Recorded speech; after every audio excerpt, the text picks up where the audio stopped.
Большой друг Абхазии Олег Гусейнов – один из тех, кто вместе с первыми кабардинскими добровольцами приехал на помощь Абхазии во время грузино-абхазской войны. Отдельное место в его жизни было отведено журналистике. Он освещал сложные политические события, давая взвешенную и объективную информацию. Во время Отечественной войны народа Абхазии делал уникальные репортажи, которые публиковались в известной газете «Северный Кавказ». Первая группа, которая приехала, он был вместе с ними. Он всю войну, он периодически туда выезжал, делал репортажи. Это были особые репортажи. И он делал то, что нужно. То, что нужно было.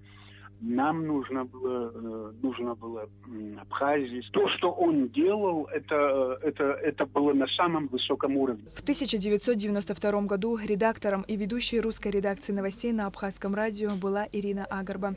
Она также возглавляла пресс-центр оперативного штаба Конфедерации горских народов Кавказа. Была автором и ведущей еженедельной телепередачи «Вместе через беду». Именно тогда Ирина Агарба познакомилась с Олегом Гусейновым, с которым поддерживала связь по сей день. Мы общались, мы, можно сказать, дружили. И, кстати, после войны тоже наша дружба, она продолжалась.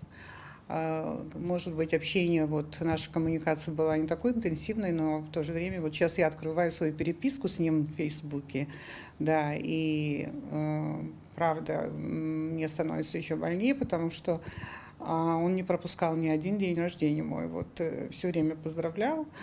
И когда его интересовали какие-то очень важные вещи из культурной жизни Абхазии, он, кстати, интересовался, он спрашивал и так далее. Например, он спрашивал меня про Софичку, когда в Абхазии будет презентация, и очень надеялся, что его пригласят авторы. А затем почему-то он посчитал, что мне надо посмотреть «Антигону», фильм по произведению Софокла, который, показывали на канале «Культура». Он мне написал, в какой день, в какое время будет идти этот фильм, чтобы я посмотрела. Он участвовал в этом фильме.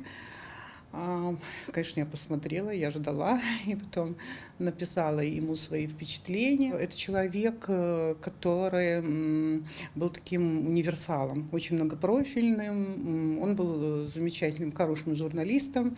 Во время нашей войны, кстати говоря, то, что пришел добровольцем такой человек, как он, очень тонкий интеллектуал, эрудит, опытный журналист. Он работал в газете «Северный Кавказ». В то время это было достаточно серьезное издание, газета.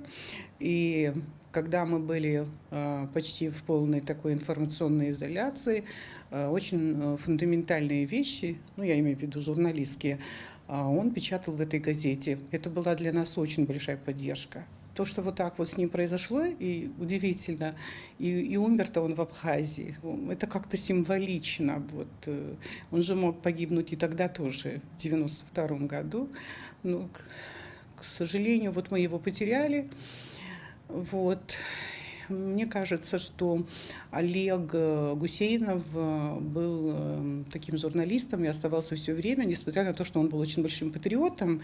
Очень часто люди скатываются, скажем, на какой-то популизм, да, на радикализм и так далее. Это человек, которому удалось в журналистике остаться очень основательным. Все, что он делал, все было очень серьезно. Очень обоснованно, аргументированно и так далее. То, что сейчас не очень мы видим в журналистике, в прессе, в СМИ и так далее, все это было в его деятельности. Потеряли большого друга. Олег Гусейнов работал в печатном издательстве «Газета Юга», лидирующей газете по тиражу среди СМИ в КБР.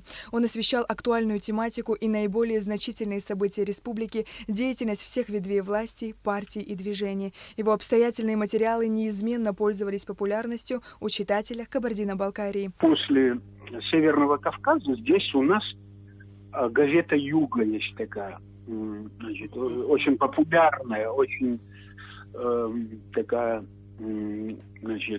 нормальная газета, которая отражает все стороны вот, общественной, политической жизни, вот, всех процессов, которые здесь, в Кабардино-Балкарии, происходят. И он долгое время там работал. Вот, он буквально несколько лет назад ушел, но он все равно с ними работал. Это была визитная карточка этой газеты. И когда говорили о газете «Юга», да, сразу разговор заходил о Гусейнове.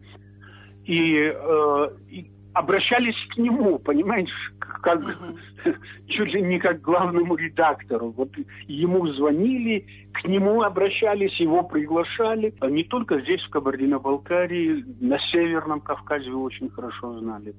Его знали на федеральном уровне, вот это журналистское правозащитное сообщество. Олег Мусович из тех людей, о ком говорят, сделал себя сам. Детство будущего деятеля искусств прошло в интернате. По его окончанию Гусейнов получил 2 высших образования. Одно в Кабардино-Балкарском университете, а второе в Государственном институте театрального искусства. На протяжении 30 лет он работал в Русском драматическом театре имени Горького в Нальчике.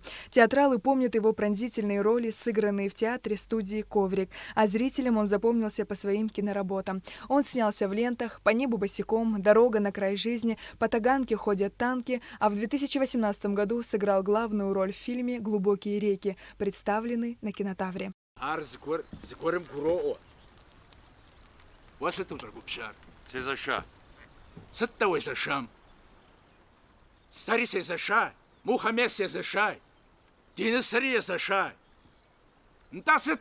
Олега Гусейнова называли человеком большого таланта, масштабного мышления и невероятной скромности. К Абхазии у него была особая любовь. Он приезжал сюда каждый год, как по работе, так и на отдых. Увы, последний его приезд стал последним.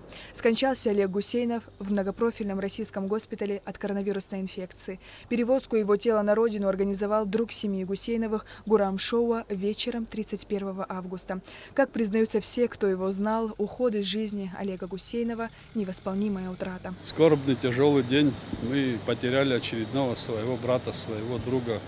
Приносим самые искренние соболезнования всему кабардинскому народу. Семье Гусейновых мы потеряли достойного человека. Помимо того, что он сделал после войны, он поднимал, продвигал культуру своего народа и нашего тоже. Это потеря для 2 наших братских народов, для абхазов и адыгов. Вся Абхазия скорбит. Я не ошибусь, если скажу, что сегодня ушел из жизни, и мы прощаемся с человеком,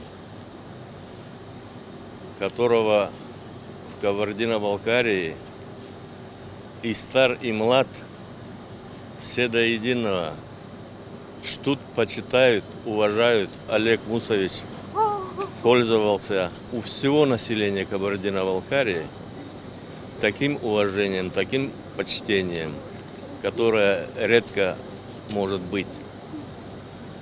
Масштаб фигуры, диапазон фигуры настолько поразителен в области культуры, театрального искусства, культуры вообще. Равного ему, можно сказать, не было. Он одинаково был талантлив на сцене своего театра. Самым любимым его делом это был театр. Но кроме этого, в его копилке по жизни и киносценарии, и роли в кино, и как чтец стихов, декламатор. Все в республике знают, как талантливейшего журналиста. Представить себе журналистику Кабардино-Балкарии без Олега Гусейнова это невозможно. И должен сказать, что земля, на которой он прекратил свое существование на белом свете, Абхазия для него была равным образом жемчужиной, которую он любил безмерно. И здесь, в Абхазии, он был таким же любимым человеком, как и в Кабардино-Балкарии. Честный, искренний, очень мирный, но отважный человек. Таким останется Олег Гусейнов в сердцах братского абхазского народа. Сария Кварцхеля, Эльдар Дамиров, Михаил Братухин, Абхазское телевидение.